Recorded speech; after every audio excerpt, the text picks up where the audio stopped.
Olá, minha gente. Eu me chamo Marinho Mendes Machado, sou promotor de justiça do Estado da Paraíba e tenho a máxima satisfação de me dirigir aos estudantes de direito do nosso Estado, porque eu tenho perguntado muito sobre perguntas básicas para estudantes e eles não têm me respondido. Então eu resolvi dar essa pequena contribuição, essa socialização do pouco que eu sei. Esse pouco que eu sei já me ajudou a passar em 36 concursos, a ganhar prêmios como aqui o próprio Inovário. Eu tenho o prazer de apresentar aqui para vocês.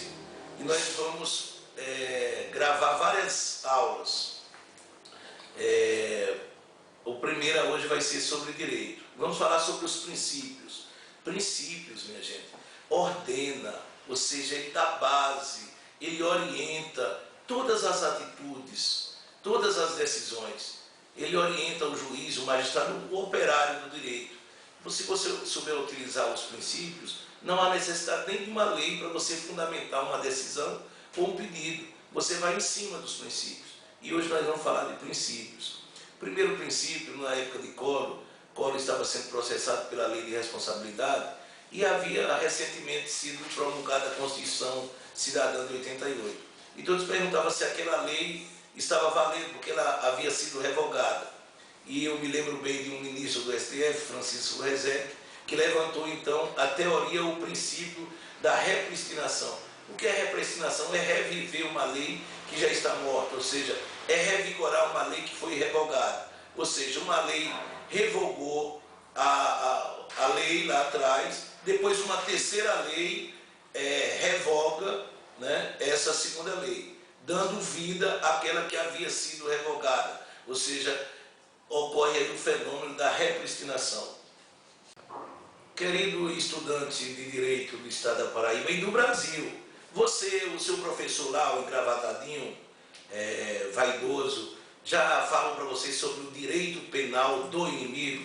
O direito penal do inimigo é uma teoria de Gunther Jacobs, professor em Bonn, na Universidade de Colônia, na Alemanha, que ele diz que o direito que nós temos com todos os princípios do contraditório, da inocência, da plenitude da defesa, deve ser para nós cidadãos. Aquele que é inimigo da pátria, o inimigo da ordem social, não deve usufruir desse direito. Deve ter um direito penal do inimigo, onde não haja nenhuma garantia constitucional. Ou seja, ele não vai ter nenhum direito ao contraditório, à plena defesa, porque ele é inimigo. Então, ele não pode gozar desse direito que é dirigido para os cidadãos em geral. Então, Bin Laden seria um inimigo da nação estadunidense, dos Estados Unidos. Então, ele não poderá gozar das garantias, das prerrogativas. Entretanto, no direito brasileiro, ele não aceita esse princípio do direito penal do inimigo, porque tem uma cláusula pétrea no artigo 5º da Constituição, que é exatamente o princípio da igualdade. Todos nós somos iguais, inimigos ou não da pátria. E você aí, eu me empolgo com esse princípio, o princípio nemo tenetur side tegere. Que princípio é esse? É aquele princípio, meu caro estudante. E aí eu estou te provocando para você estudar, meu amigo. Nemo tenetur side tegere. É o princípio que você não está obrigado a formar prova contra si mesmo. Resumindo tudo, para a gente não gastar muito tempo, é o direito ao silêncio. Resume-se ao lei de você permanecer em silêncio. Nós vemos isso muito nos crimes de trânsito, onde você não está obrigado a formar prova contra você mesmo. Você pode recusar-se a submeter-se a uma perícia. É o princípio nemo tenetur side tegere, também chamado nemo tenetur ipsis accusare. Hoje, estudando em direito, olha, tem um aluno que eu disse, olha, eu vou arranjar um advogado para processar a universidade, a faculdade que você está estudando. Porque eu pergunto coisas básicas a ele não me responde. Aí eu disse, olha, você está te roubando, porque você está pagando para ter de volta o conhecimento e não estão te ensinando. Então, estão lhe roubando. Esse contrato não está se formalizando. Por quê? Porque a contraprestação que é ensinar não estão te dando. Vamos falar do princípio da cegueira defeituosa ou deliberada. Já ouviu falar o princípio da cegueira defeituosa? Esse princípio da cegueira defeituosa ele está previsto na Lei 9.613. Essa lei fala sobre a lavagem de dinheiro. Então, no artigo 1º, parágrafo 1º, diz que todo aquele que auxiliar na lavagem, ou seja, dá uma feição legal, de origem legal a esse dinheiro, ele também responde por ele. Segundo os estudiosos, diz que pelo dolo eventual. Vou dar um exemplo. O maior furto que nós já tivemos, não foi assalto, não foi roubo, foi no Banco Central de Fortaleza. E os ladrões, depois de consumado, uma fortuna, a maior fortuna, milhões e milhões de reais, eles foram a uma concessionária em Fortaleza e compraram 13 automóveis de luxo e pagaram em cash, à vista, em dinheiro. E, por esse princípio da cegueira defeituosa, o dono da concessionária teria que desconfiar. Ninguém compra nesse país 13 automóveis de luxo e paga dinheiro, paga à vista, paga em espécie, como foi. Então, nesse caso, ele ajudou a limpar um pedaço do dinheiro, porque depois eles poderiam vender esse carro já com a feição de que a origem dele é legal. Então, nesse caso, quem assim proceder está sujeito também à rigidez da lei.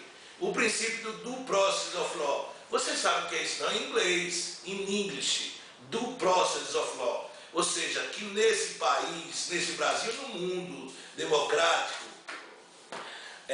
uma pessoa só pode ser condenada depois de instaurado um devido processo legal onde lhe ofereça a plenitude, ampla defesa, que atenda verdadeiramente o princípio do contraditório. Mas não falar de outro princípio, é o princípio do ne bis in idem. O que é isso, meu estudante? Tudo fácil, e tudo isso cai em concurso da área jurídica, em qualquer concurso cai esses princípios. Ne bis in idem. Ne bis in idem é um princípio simples, quer dizer que ninguém pode ser punido pela mesma conduta ilícita duas vezes. Você só pode ser punido uma vez. Ah, mas aqui está dizendo que a pena é 4 anos, naquela lei tem mais 2 anos. Não, não pode, só uma vez. Ninguém pode ser apenado a 10 anos e chegar no presídio, o diretor ainda submetê-lo, subjugá-lo a determinadas penas infamantes, porque é um princípio do direito penal brasileiro. E o princípio da confiança é um princípio fantástico. Esse princípio, quem fala muito dele é Capês, o nosso promotor lá de São Paulo. Então Capês, nos seus livros, fala do princípio da confiança, que é o princípio da responsabilidade. A sociedade, para vocês de direito que não sabem, a sociologia explica o que seja sociedade. Sociedade é uma ficção, é uma criação do homem, e é bacana, o homem sabe pensar tudo, dá tudo certo. Como é que se anda em mão e contramão? É uma criação, né? Se atende o sinal, em cruzamentos, giradores, né? Então o princípio da confiança é que todos nós sejamos obedientes a essas regras da sociedade, sejamos responsáveis. Eu vou dirigindo, vou dar um exemplo, eu vou dirigindo daqui para João Pessoa e a minha confiança é que ninguém vai jogar o carro ou se atirar sobre o meu automóvel. Se assim acontecer, debaixo desse princípio da confiança, eu estarei absolvido, porque eu não agi com culpa nenhuma. O princípio da especialidade. O princípio da especialidade tem muito a ver com o princípio do ne bis in idem, ou seja, nós temos leis gerais que estão nos códigos e temos leis especiais que não estão no código. Pelo princípio da especialidade, se alguém comete uma ação típica antijurídica inculpável, ou seja, um delito, e esse delito está previsto no Código Penal e em outra lei, vai ser aplicado então o princípio da especialidade, ou seja, vai ser aplicado aquela previsão da lei, porque ela é mais completa. O princípio da pessoalidade. Zaffaroni, um dos maiores juristas criminalistas do mundo, já dizia que a pena ela serve como redisciplinamento, como ressocialização daquele que cometeu o crime, de forma que no princípio da pessoalidade, que está lá na Constituição Federal, no artigo 5º, inciso 45, a pena não pode transcender, ou seja, não pode passar da pessoa do criminoso. O pai não pode responder pelo filho, a pessoa que morreu, a mulher não pode, né? Então, não transcende. A pena atinge apenas a pessoa do autor da conduta delituosa. Está lá na Constituição brasileira, o princípio da pessoalidade.